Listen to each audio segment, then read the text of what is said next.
Prazer, Fernanda. Travei. Muda a ordem, né? É.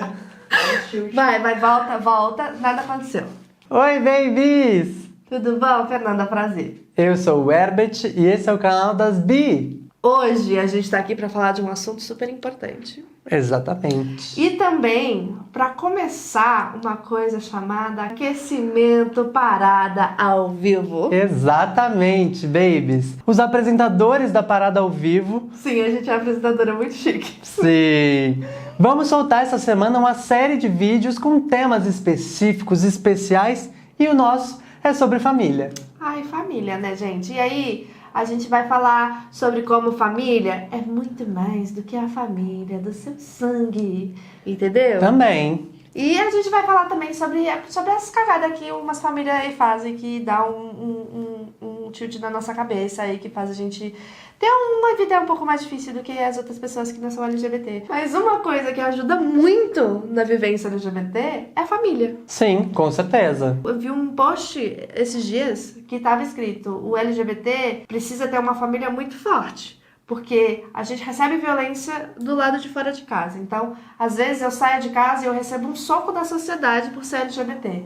Mas eu ter a certeza de que eu tenho o colo da minha mãe para me acolher é muito importante. Famílias sejam o colo e não o soco. É o que a gente fala, né? Numa família negra, quando a criança sofre racismo fora de casa, ela tem com quem conversar quando ela volta pra dentro desse ambiente que é pra ser um ambiente seguro. Só que quando você é LGBTQIA+, cara, o que você vai fazer? Porque na escola você não pode conversar com ninguém, porque senão, consequentemente, eles vão acabar contando isso pros seus pais. Dentro de casa, muito menos, você fica meio sem opção. E às vezes a violência vem de dentro de casa, né? É. A gente não pode esquecer disso. Tem muitas famílias onde a violência começa muito antes da criança entrar na escola, né? Porque às vezes o pai ou a mãe já identificam ali características que nem necessariamente é a sexualidade já se aflorando, ou às vezes é a identidade de gênero da criança já ficando ali, ela já tá demonstrando de que ela não aceita muito bem esse papel que foi determinado para ela. E a criança já começa a receber violência dentro de casa muito antes da escola. Vamos dar uma separada por tópicos. Primeiro, vamos falar sobre essas famílias que você que está assistindo a gente e que tem uma família que é violenta em si, né? Lembrando que não necessariamente a gente está falando de famílias onde há agressão física. Sim. Né? A gente está falando aí de um abuso psicológico ou de coisas que de forma velada são colocadas, mas que machucam muito a gente. Para quem acabou de chegar no canal das Bi e não conhece muito bem, eu tenho uma família que parte dela não me aceita muito bem ou não lida muito bem com a minha sexualidade. E o seu caso? É uma família que demorou um pouco para entender, mas que nunca sofri necessariamente um abuso nem psicológico e muito menos físico, né? Infelizmente, as nossas histórias, por mais que elas não sejam perfeitas, são histórias de sucesso, né? Porque Sim. você tem parte da sua família que te apoia, E eu tenho parte da minha família que também me apoia, né? E por mais que eles tenham demorado, eles viraram essa chavinha, né? E a gente sabe que não é a realidade de muita Sim. gente. Mas o mais importante, se você tá nesse tipo de situação, é você encontrar a sua família que te apoia e que te ama, e a sua rede de apoio. E a rede de apoio pode ser tanto seus amigos, quanto pessoas na internet, quanto, né, grupos coletivos e tudo mais. Eu acho que é muito importante, mesmo que você não consiga sair de casa, que você tá numa situação, você ter pessoas com quem você conversar e desabafar, né, para sua saúde mental, né, para sair desse ambiente tóxico onde tá todo mundo ali te colocando para baixo. Acho que esse é o primeiro ponto, né? Segundo ponto, já puxando pelo que você tá falando, a gente pode falar em relação ao conceito de família dentro do direito como um todo, né? Porque antes a família era representada ou só considerada dentro de um relacionamento entre pessoas cisgêneras, um homem e uma mulher, e que tem filhos dentro desse relacionamento numa relação consanguínea, Exatamente. ou seja, são filhos que são de sangue, são parentes de sangue. E isso mudou, né, de uns tempos pra cá. E agora, a forma como eles veem as famílias é da seguinte forma: é ou homoafetiva ou homotransafetiva, que é quando uma das pessoas que fazem parte desse núcleo tem que ter ou uma pessoa de orientação sexual, homossexual, ou Bissexual, ou pansexual, né? A gente tem aí várias outras sexualidades, ou então com uma identidade divergente ou dissidente. Entendi. Não é não? É uma coisa, assim, eu gosto de pensar nisso porque acho que ajuda a gente a entender como é que a gente chegou até aqui, né? O que acontece? Lá no tempo das pedras e não sei o quê, né? Não esperava isso. Voltei lá atrás mesmo.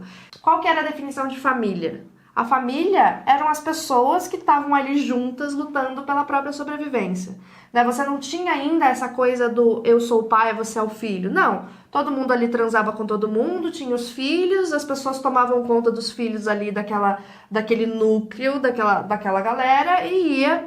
Quando o ser humano começou a dar o que eles dizem que é evolução, né, e tudo mais, mas que a gente sabe que é muito mais complexo do que isso, a gente desenvolveu a agricultura, a gente começou a criar animais e tudo mais. Foi criando papéis sociais, A gente foi criando aquela coisa da cerca, que aqui é a minha casa e do lado de lá é o outro. E para eu garantir que a minha casa se mantenha com a minha família, com o meu pequeno núcleo dentro dessa sociedade, eu preciso ter descendentes, e esses descendentes têm que ser filhos de sangue. Porque como é que eu vou saber que é meu filho mesmo, né? E até aí a gente pode até viajar na maionese e entrar na coisa das mulheres judias, por exemplo, né? Que durante muito tempo eles determinaram que uma pessoa só é judia se ela nasce de mãe judia. Porque o povo judaico foi dizimado e as mulheres eram estupradas e tal. Então, como é que você garantia que um judeu era judeu de verdade? Só nascendo de uma barriga judia. E é uma coisa que foi replicada, e essa coisa do sangue, da família nuclear e da herança e para quem que eu vou passar. Porque é isso, a gente foi querendo acumular mais riquezas e foi querendo ampliar. Então a minha família é importante porque meu bisavô era isso e aí passou pro meu avô, que passou pro meu pai, que passou para mim, e eu tenho que passar pro meu filho, que vai passar pro filho dele. Só que a gente está chegando no momento que a gente percebe que isso, se a gente continuar alimentando esse tipo de pensamento de que só o sangue é importante e tal, a gente vai chegar no momento onde não tem mais espaço para ninguém, né? E as pessoas às vezes não se encaixam nesse, né? Imagina, se eu quiser... Minha mãe e meu pai são engenheiros. Se eu tivesse que exercer a mesma profissão do meu pai para poder fazer... Tá fodida. Mas o que é importante, eu acho que hoje a gente tá voltando a essa noção de comunidade. A gente tá tentando, A gente né? tá tentando voltar a essa história de que o importante é quem te cuida e quem cuida de você. E aí dentro dessa constituição, desse lugar, na verdade, de papéis sociais que foram passados de pai para filho, vem essas dificuldades de relacionamento porque você não cumpre a expectativa dos seus pais. Vou falar de novo, expectativa, porque assim, nem deveria existir essa expectativa, primeiro de tudo. E a gente acaba se torturando ao longo da vida e não vivendo o que a gente precisa viver. Porque é isso, por mais que a gente também vive em comunidade, é preciso respeitar a individualidade de cada um dentro dessa constituição, dentro desse núcleo. E aí é o que está muito importante, né? A gente tem que prestar atenção nas nossas necessidades, claro, sem ferir o outro, mas isso não quer dizer que se dentro da cabeça da sua família a questão da sexualidade ou da identidade de gênero é uma coisa errada para eles, isso não quer dizer que para você tem que ser também. Esse julgamento de valor negativo, quem atribuiu foram eles. O importante, e a gente já falou isso aqui no canal das Bi, é você sempre se lembrar ao longo da sua vida da importância e do amor que envolve ser quem você é. Eu acho que é uma coisa que a gente até pode entrar por um outro tópico, né? A gente, como ser humano, a gente sempre tem a necessidade de pertencer. Sim. E é muito tranquilo quando você consegue pertencer à própria família, né? Então a gente está sempre buscando o sentimento de pertencimento da própria família. E aí, dependendo da expectativa que essa família coloca sobre você, você tem mais pressão ou menos pressão para poder alcançar esse pertencimento. E aí, quando você é LGBT, eu acho que a maior parte dos LGBTs que já pensaram sobre isso, que já passaram sobre isso, é o medo da decepção, né? Porque você acha que a partir do momento que você se torna uma decepção, você perde pertencimento a essa família. E você vai ser abandonado por essa família. E aí a gente entra na coisa dessa dualidade, né? Você ama a sua família e você quer pertencer a essa família porque você consegue enxergar seu pai, a sua mãe, os seus irmãos, o seu tio como mais do que pessoas preconceituosas, que você vê o bom delas, além Sim. disso, porque são pessoas que te cuidaram, E são pessoas que o ser humano te é deram complexo carinho, no geral, né? além disso, mas é a dualidade de que você acha que eles não conseguem te enxergar como além da decepção de não ser cisgênero, de não ser hétero. É porque é muito difícil, né? É igual a gente tava falando de um vídeo de um programa aí de televisão onde a mulher dizia exatamente isso. Deve ser muito difícil para quem é LGBTI+, escutar que é amado pelos pais, mas ao mesmo tempo ter que viver com esse espectro de eu sou uma vergonha para minha família, eu não sou bem aceito, eu não posso me colocar, eu não posso comentar. É o que eu costumo sempre falar. A minha família me aceitou até o momento onde a minha sexualidade não precisava ser expressada. Enquanto eu era criança, adolescente, estava na escola, e essas questões de relacionamento com outros homens não chegaram até eles, estava tudo bem. O problema é quando eu cresci, comecei a me relacionar com esses outros homens, e aí eu senti necessidade de sentar à mesa com a minha família, assim como as minhas primas faziam, e falar, viu, eu tô namorando um rapaz, ele é tão legal. Só que eu não podia fazer isso, porque, primeiro, minha família tinha, meu núcleo menor, né, o mais próximo, tinha vergonha de que eu falasse de mim e da minha sexualidade pros outros, com uma desculpa também de que essa família não iria me aceitar, sendo que eu já tinha tido a conversa com todo mundo já sabia e tava tudo bem. Só que é isso, é uma dificuldade tão grande de aceitar isso que se torna uma negação para todos os cenários onde essa pessoa da minha família me colocava ou se colocava. E é um exercício constante que a gente tem que fazer como LGBT, de entender que existe uma dualidade sim, né, nessa expressão de carinho, que é eu te amo, mas eu não te aceito, que é uma coisa que não faz sentido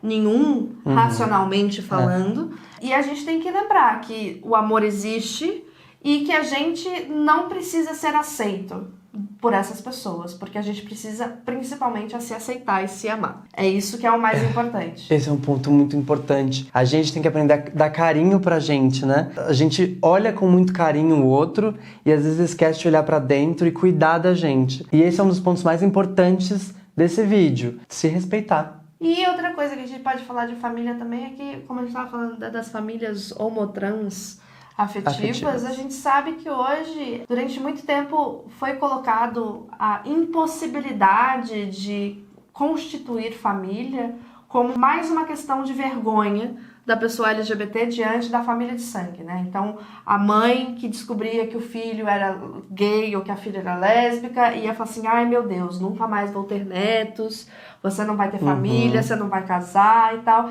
E é aquela coisa, hoje a gente vive num mundo onde graças a muita luta e muitas pessoas que ficaram lá como chama? Na linha de frente? Na linha de frente. E hoje a gente consegue adotar, hoje a gente consegue casar, e a gente precisa garantir que esses direitos continuem sendo possíveis, valendo, né? Porque, infelizmente, a gente sabe que no Brasil não existe lei que garante essas coisas, são decisões do Supremo Tribunal Federal que, teoricamente, podem ser desfeitas com uma caneta e um papel por um presidente que seja LGBTfóbico. Pois é, né? Você queria trazer a Beth para o rolê, mas tá trazendo. Mas agora, a gente não pode deixar de falar também de um grupo de mulheres, mães e também de pais que fazem parte desse grupo, que é o Mães pela Diversidade, que existe não só aqui em São Paulo, mas em alguns estados do Brasil, e que faz um trabalho muito bonito de acolhimento de mães que têm dificuldade de aceitar seus filhos, de acolhimento de filhos que são expulsos de casa, ou filhos que não têm mais conexão com as suas mães biológicas. Então esse projeto abraça todas essas pessoas. Inclusive na parada ao vivo do ano passado, elas estavam presentes lá na parada LGBTI, como em todas, exatamente, abrindo, né, a parada, abrindo a Avenida Paulista para que a gente pudesse passar atrás delas. Foi um momento extremamente emocionante. Arrepiei agora. Eu tava lá no alto do prédio, na Avenida Paulista, fazendo a parada ao vivo. E quando eu vi elas falando, elas gritando, elas estavam, né, vindo em direção à Paulista com a obra que trouxe junto a serra elétrica. Poxa, pois é, né? Mas é isso, quando eu vi elas entrarem na Paulista com esse grito de guerra em favor da gente, dizendo que estavam protegendo a gente ali naquele momento, se você quiser ver, inclusive a gente pode deixar aqui o trechinho que tá lá no canal da De Estúdio, eu quase não consegui falar, juro. Não, foi um momento super emocionante mesmo, porque eu acho que, no fim das contas, e eu acho isso é que qualquer ser humano, e o LGBT principalmente, a coisa que a gente mais quer é aceitação, respeito e acolhimento. E Mãe pela Diversidade traz exatamente isso. Elas fazem um acolhimento de quem não tem mais a família, ela traz o carinho e a inclusão, e fazem isso amando. São mulheres que tiveram ou os filhos saindo do armário e aprenderam com o tempo, né? A gente tem aqui o caso do canal das Bi, da tia Lu, né? Mãe da Jéssica, que fala que aceitar a filha LGBT foi uma pílula amarga que ela tomou, que ela não era uma coisa tranquila para ela, mas que ela falou, eu amo minha filha e eu vou ter que aprender a lidar com isso. E a tia Lu tava lá na Paulista, gritando não só pela Jéssica e pelo Dash, que é o filho trans, mas como por todos os LGBTs, né? E eu acho que que a gente precisa ter mais mães. É isso, obrigada mães que estão fazendo esse trabalho, não só aqui em São Paulo, mas por todo o Brasil.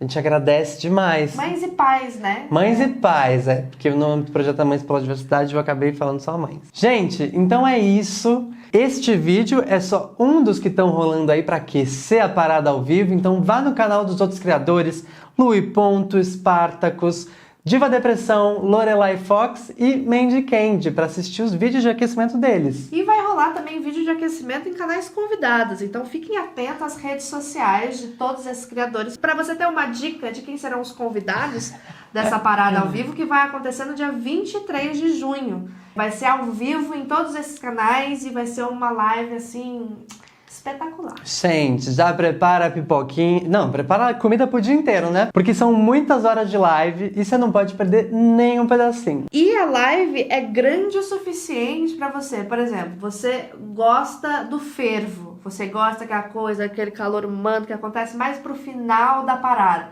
Então você fica de casa, assistindo ali os preparativos, vê o grupo Mães pela Diversidade abrir a parada, vê a parte dos discursos, e aí quando você vê que já tem gente o suficiente pra você, você sai na rua pra se divertir e pra mostrar o seu orgulho. E se você for uma pessoa tipo eu sou meio isso, não gosto muito de multidão. Então o que eu faria? Eu iria cedo, veria lá os discursos, a galera, os carros começando a se mexer, e ia voltar pra minha casa e assistir o resto do conforto do meu sofá com a minha pipoquinha, entendeu? Independente de onde você estiver, poste a sua foto com a hashtag Parada ao Vivo pra gente acompanhar tudo que você tá fazendo.